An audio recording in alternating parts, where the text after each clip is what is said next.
एक खुलासा. आपली दुनियादारी हे आपले प्रसार माध्यम. ना कुणाचे स्तुतीपाठक, ना कुणाचे फाट, ना कुणाचे निंदक. सत्ताधारी आणि विरोधक दोघेही समान अंतरावर. जो कर्तव्याशी प्रतारणा करील त्यांच्या विरुद्ध हा सारा प्रपंच. वर्ण, जात, लिंग, धर्म, पंथ कुठलाच भेद नाही. द्वेष नाही, असूया नाही की आत्मीयता. फक्त वास्तव तेवढे आपले, कारण दुनियादारी हीच तर असते. नमस्कार नाशिककर, काय कसं वाटतंय? बरं आहे ना? शहराचे रस्ते गर्दीने फुलवून गेले. दिवाळीच्या बाजारहाटानं बाजारपेठा गजबजून गेल्या. तर दुसऱ्या बाजूला स्मशान शांतता पसरली आहे. ज्यांना गेली 20 महिने अगदीच हलक्यात घेतलं गेलं ते पोलीस आयुक्त कमालीचे आक्रमक झाल्याचं चित्र गुन्हेगारी जगताला अस्वस्थ करून गेलंय.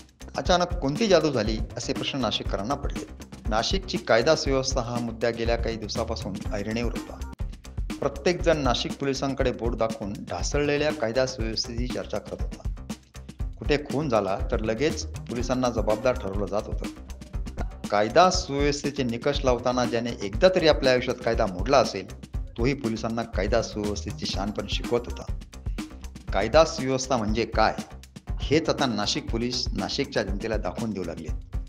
आज शहरातील झाडून सारे गुन्हेगार प्रवृत्तींना कायद्याची व्यसन घालण्यासाठी पोलिसांनी तत्परता दाखवली आहे.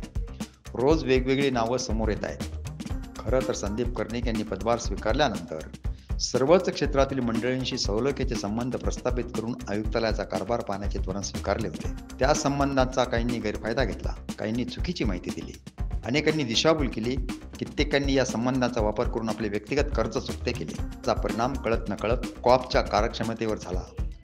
फौज फाट्याच्या कार्यक्षमतेचा थेट परिणाम कायदा सुव्यवस्थेवर झाला.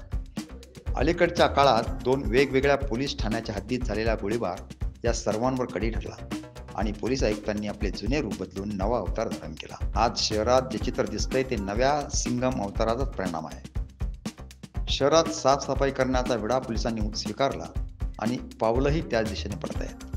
पोलीस आयुक्त आणि एकूणच त्यांची फौज ज्या आवेशाने सध्या काम करीत आहेत तो आवेश कायम राहिला तर पुढील 5 वर्ष नाशिक शहर शांत शहर म्हणून नावारूपाला नक्कीच येईल. दादा भुसे यांनी पोलीस आयुक्तांची भेट घेतल्यानंतर कुठल्याही पक्षाचा गुन्हेगार सोडला जाणार नाही असा संदेश व्हायरल झाला होता.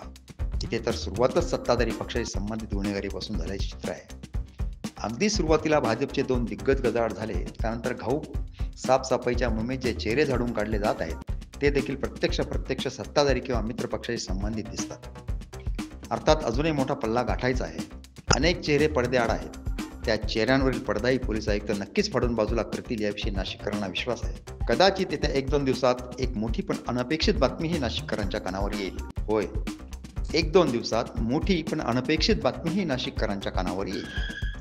हे सारं घडत असताना कायदा सुव्यवस्था राखण्यासाठी केर कचरा साफ करताना दिवाळीच्या प्रकाशात माणुसकी हरू नये सामान्य नाशिककरांची अपेक्षा आहे. अर्थात काम करणारा व्यक्ती जेवढा प्रकाश स्वतःत येतो तेवढीच बदनामी किंवा बदनामीचे डाग देखील त्याला चिकटतात. कायदा सुव्यवस्थेच्या दृष्टीने आवश्यक म्हणून नाशिक पोलीस उत्कृष्ट काम करतायत. या प्रवाहात अजाणतेपणे एखादी कृती घडली तर ती समजून घ्यायला हवी.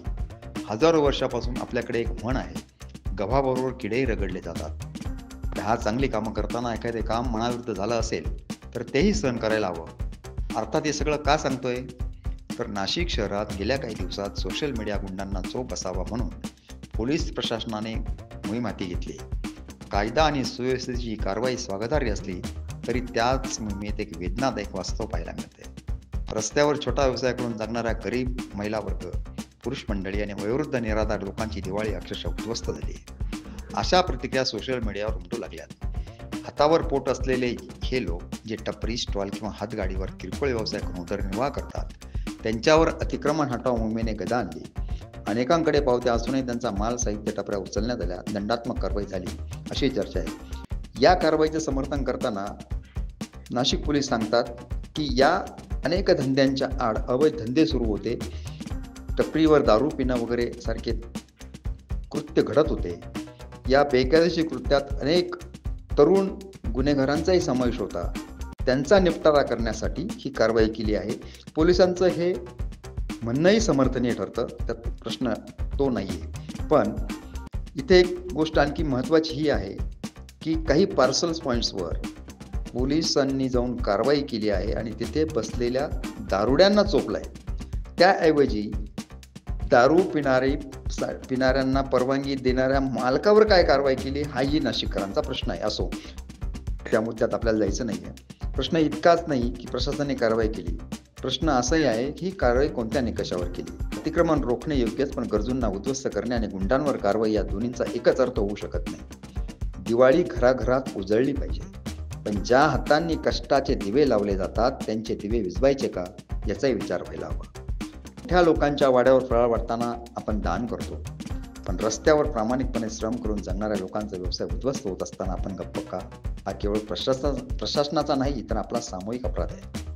दिवा जळतो, पण त्याच्या प्रकाशात कोणाचा सावट हरवू नये, हीच खरी दिवाळी.